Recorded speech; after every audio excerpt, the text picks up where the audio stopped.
Hey YouTube, this is take two after many difficulties to even get to take one.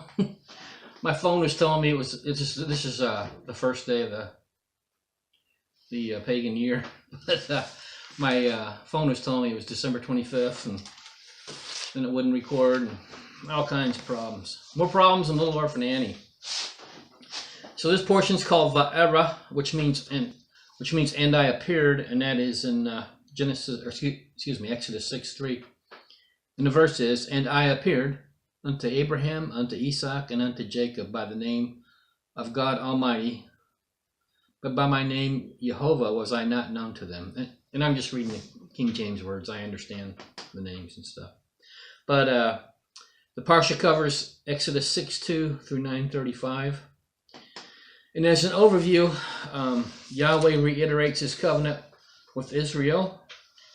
We have the family records of Moshe and Aaron. We have Moshe and Aaron return to Egypt. Then we get into the plagues, the beginning of plagues, the first of which is the plague of water turned to blood. Then we have the plague of frogs. Then we have the plague of lice. Then we have the plague of flies. Well, that's really a swarm. In some Bibles, as I understand, render it swarms of beasts, which kind of makes more sense to me, but I can't make a call on that. Next is the plague of the animal disease. Then we have the plague of boils, and then we have the plague of hail, fire, and thundering, and that's all that's in this parsha. But I want to talk about the 10 plagues. So the next 3 plagues, which is really next week, is the plague of locusts, the plague of darkness, and the plague of the death of the firstborns. So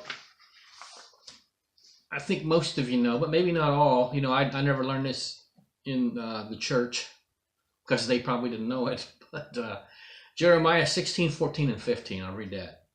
Therefore, behold, the days come, saith Yahweh, that it shall no more be said, Yahweh liveth that brought up the children of Israel out of the hand of Egypt, but Yahweh liveth that brought up the children of Israel from the land of the north and from all the lands whither he had driven them. And I will bring them again into their land that I gave unto their fathers. So this is, a lot of people call this the greater Exodus. And there were exoduses in the past. Abraham went down into Egypt, came back rich. Esau went down to Egypt, came back rich, had their exodus out of Egypt. So when we have our exodus, perhaps we'll leave this country rich and head to the land. I don't know. But I think it's a good idea to learn to look at these cyclic things. And what I want to do is compare the plagues of Exodus to the plagues in Revelation, just to see what it is we can expect to see, or maybe even experience. I don't pretend to know the times of the tribulation and how they relate to the greater Exodus, but I do believe they're in some proximity of each other. And then one more, almost as a caveat, Revelation 15:1. And I saw another sign in heaven, great and marvelous, 7 angels having the 7 last plagues, for in them is filled up the wrath of Elohim. Now there are those, when it says the 7 last plagues, that's a direct reference to the 7 last plagues of the Exodus where the Hebrews leave Egypt.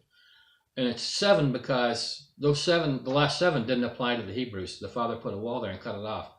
They had to endure the first 3 plagues, but not the last 7. So, and I kind of fall in that camp, and I think Scripture kind of supports that. But let's look at them. First plague, Exodus 7:20. And Moshe and Aaron did so, as Yahweh commanded, and he lifted up the rod and smote the waters that were in the river in the sight of Pharaoh and in the sight of his servants. And all the waters that were in the river turned to blood. So in Revelation, we have Revelation 8 through 9, and the second angel sounded, and as it were, a great mountain burning with fire was cast into the sea, and the third part of the sea became blood. And the third part of the creatures which were in the sea and had life died. And the third part of the ships which were destroyed.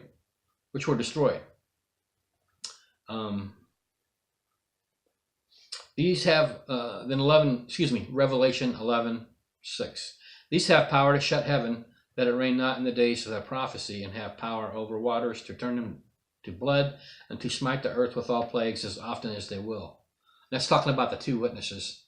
So, and this is just a personal opinion.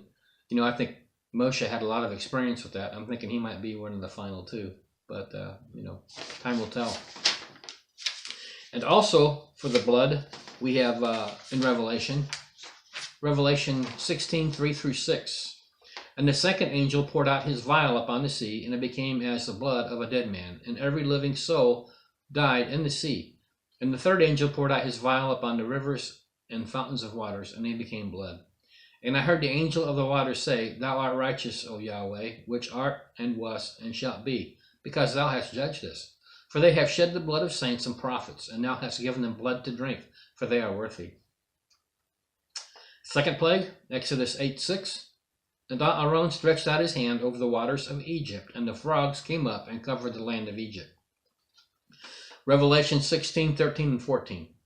And I saw 3 unclean spirits, like frogs, come out of the mouth of the dragon, and out of the mouth of the beast, and out of the mouth of the false prophet.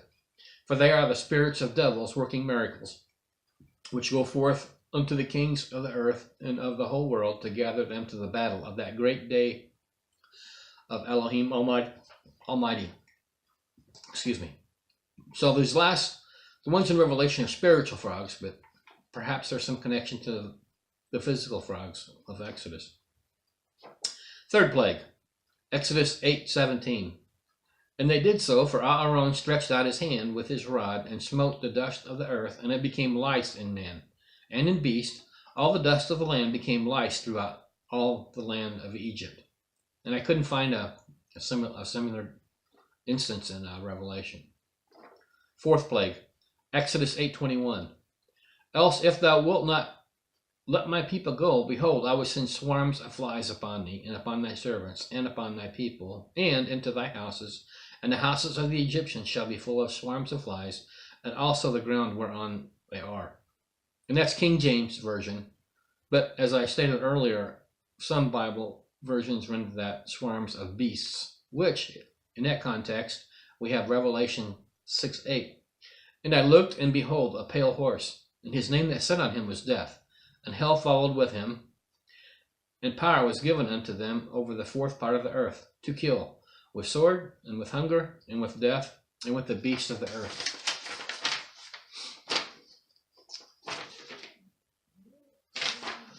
Fifth plague, Exodus 9, 1 through 3.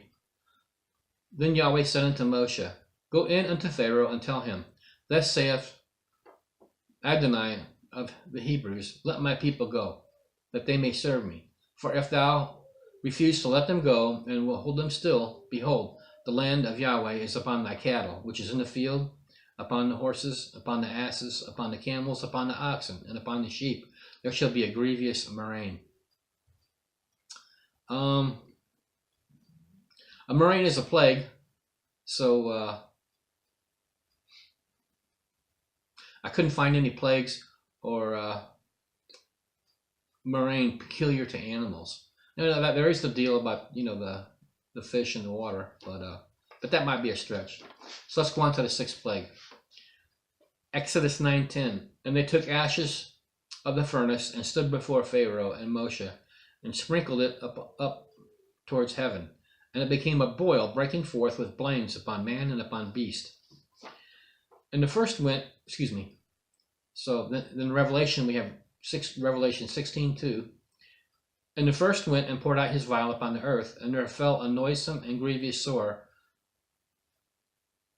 upon the men which had the mark of the beast, and upon them which worshipped his image. So people who took the mark of the beast were going to get this sore. So that's interesting. So there's an inference here that there are people existing who have not taken the mark. So seventh plague, Exodus 9:22 through 24. And Yahweh said unto Moshe, Stretch forth thine hand toward heaven, that there may be hail in all the land of Egypt, upon man and upon beast, and upon every herb of the field throughout the land of Egypt. And Moshe stretched forth his rod toward heaven. And Yahweh sent thunder and hail, and the fire ran along upon the ground, and Yahweh rained hail upon the land of Egypt. So there was hail and fire mingled with the hail, very grievous, such as there was none like it in all the land of Egypt, since it became a nation. Revelation 8:7. The first angel sounded, and there followed hail and fire mingled with blood, and they were cast upon the earth. And the third part of the trees was burnt up, and all green grass was burnt up. Eighth plague. Exodus 10:4 and 5.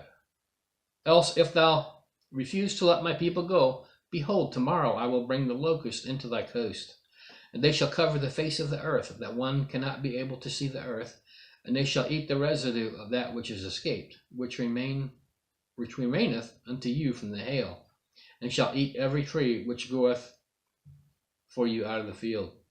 So the Father ruined their crops and sent the locusts in to get the scraps. Oh my goodness. Revelation 9:3 and 4. And there came out of the smoke locusts up upon the earth, and unto them was given power, as the scorpions of the earth have power. And it was commanded them that they should not hurt the grass of the earth, neither any green thing, neither any tree, but only those men which have not the seal of Elohim in their foreheads. Man, I want that seal, if I don't have it.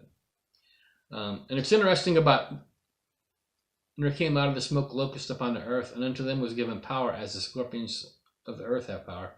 As I understand it, a scorpion doesn't have a stomach. It just sits there and digests its, paralyzes its victim, and then just sits there and eats it as it needs it. There's no stomach there. I don't know if that's the point here. But. Ninth plague, Exodus 10:21. And Yahweh said unto Moshe, stretch out thine hand toward heaven, that there may be darkness over the land of Egypt, even darkness which may be felt. Revelation 16:10 and 11. And the fifth angel poured out his vial upon the seat of the beast, and his kingdom was full of darkness, and they gnawed their tongues for pain, and blasphemed the Elohim of heaven because of their pains and their sores, and repented not of their deeds. 10th plague, Exodus 11:4 and 5. And Moshe said, thus saith Yahweh, about midnight will I go out into the midst of Egypt, and all the firstborn of the land of Egypt shall die, from the firstborn of the Pharaoh that sitteth upon his throne, even to the firstborn of the maidservant that is behind the mill, and all the firstborn of beasts. The firstborn belongs to the Father. In Revelation 19:19-21, and I saw the beast and the kings of the earth and their armies gathered together to make war against him that sat on the horse, and against his army. And the beast was taken, and with him the false prophet that wrought miracles before him, with which he deceived them that had received the mark of the beast, and them that worshipped his image. These both were cast alive into a lake of fire, burning with brimstone. And the remnant were slain with the sword of him that sat upon the horse, which sword proceeded out of his mouth, and all the fowls were filled with their flesh.